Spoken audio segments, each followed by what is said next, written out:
اعلم أن رسول الله صلى الله عليه وسلم يرد السلام على من رد عليه. وهنا أقول لكم قصة الإمام أحمد الرفاعي رحمه الله، وأرجو أن تصدقوا هذه قصة صحيحة وسليمة.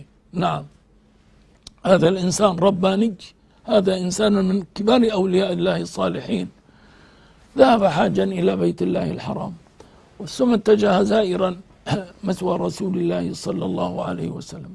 ولما وصل إلى مثوى رسول الله صلى الله عليه وسلم سلم عليه وقال: في حالة البعد روحي كنت أرسلها تقبل الأرض عني وهي نائبتي، وهذه دولة الأشباح قد حضرت، فامدد يمينك كي تحظى بها شفتي.